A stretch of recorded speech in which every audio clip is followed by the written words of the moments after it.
Di hari ini akan kita mulai bebas sinar ngambu. Dian bersama BKMM Cikampek. Ada Bapak siapa, kita berkenalan dulu ya.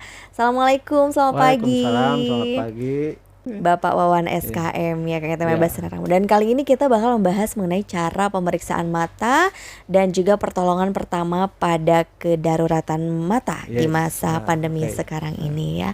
Karena seperti apa nih Pak untuk di BKMM sendiri nih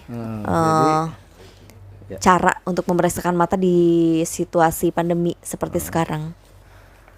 Sebetulnya memang sih di masa pandemi ini memang ada perubahan cara pemeriksaan pasien datang ke BKMM Cikampek ya. Beda dengan zaman dulu. Jadi sekarang itu dari mulai pasien datang ke BKMM Cikampek biasanya sudah dimulai pemeriksaan terhadap kesehatan kondisi tubuh pasien itu sendiri. Pertama, si pasien itu diwajibkan untuk memakai masker ya, dan memakai masker juga bukan asal saja.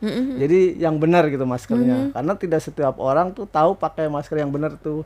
Pertama harus menutup hidung. Iya. Ada yang maskernya cuma nempel di mulut, Di nah, itu dagu juga salah, ada ya. percuma gitu ya. Iya. Kedua, biasanya pasien itu diperiksa suhu tubuhnya. Kalau memang dia suhu tubuhnya normal lah, biasanya 36 ya.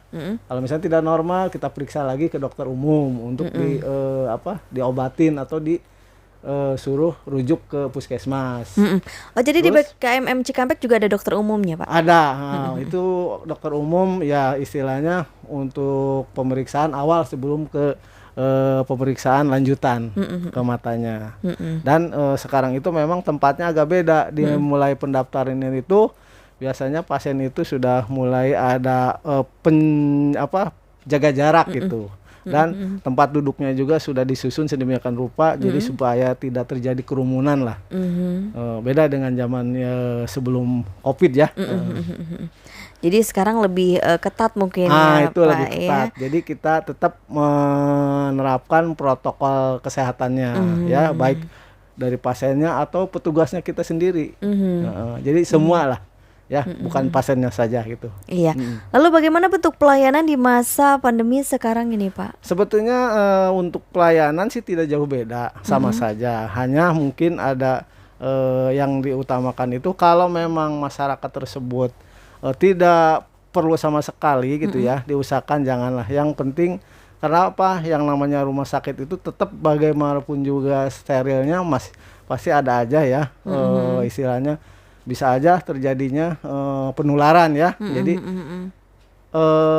biasanya kalau yang sekarang itu tetap meskipun ringan juga karena sudah pada tahu keluhan mata itu sangat penting, tetap aja datang juga. Jadi kita tetap melayani dari mulai misalkan mata buram, mata merah, sakit mata mendadak atau kelainan refraksi, atau sekarang itu untuk tindakan-tindakan operasi dari mulai kecil sampai sedang itu jalan seperti biasa. Hanya ditambah dengan protokol kesehatan saja. Jadi tidak ada pembatasan sebetulnya mah.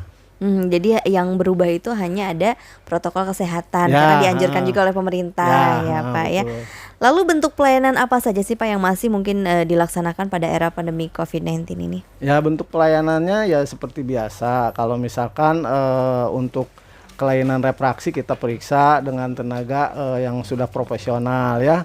Misalkan dia kelainan refraksi kita periksakan dulu ke bagian refraksionis, lalu nanti dikonsulkan ke dokter matanya kalau memang dengan kelainan refraksi itu tidak bisa dicarikan solusinya. Kalau misalkan oleh kelainan refraksi tersebut bisa ditangani dengan kacamata ya sudah, paling pasien dipulangkan. Kalau misalkan terjadi sesuatu juga, misalkan ada kecelakaan, nah itu ditangani langsung. Dari awal biasanya kita tangani secara emergensi. Kalau misalkan terjadi kecelakaan pada mata, kita langsung tangani di bagian UGD-nya. Gitu. Terus untuk operasi juga biasa dilakukan dari mulai operasi kecil sampai sedang, itu sudah tersusun jadwalnya gitu kan. Iya. Lalu ada istilah yang disebut trauma mata. Mungkin ini yang paling diutamakan mungkin untuk pemeriksaan sendiri Pak, apa seperti apa? Ya.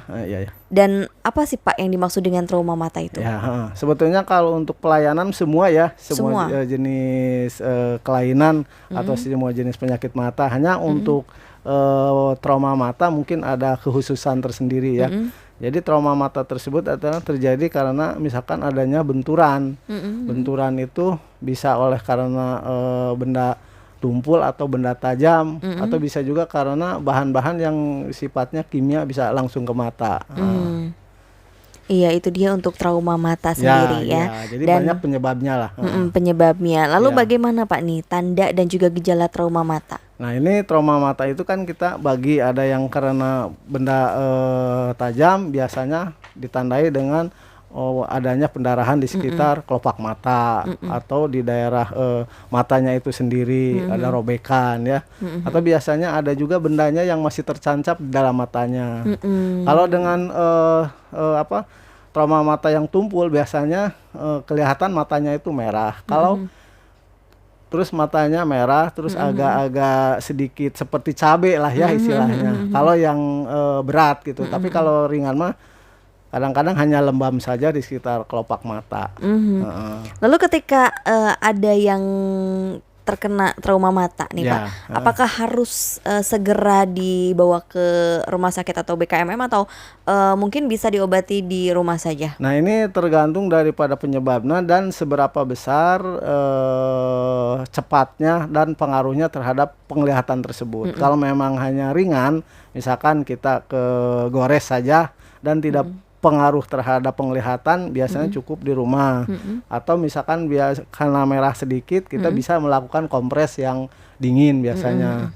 Tapi kalau terjadi misalkan perlukaan yang serius sampai menyebabkan matanya sakit, buram, bahkan pendarahan ya, karena mata itu sangat sensitif sekali dan bisa menyebabkan kecacatan bahkan kebutaan, maka harus langsung minta pertolongan ke rumah sakit sebaiknya ya.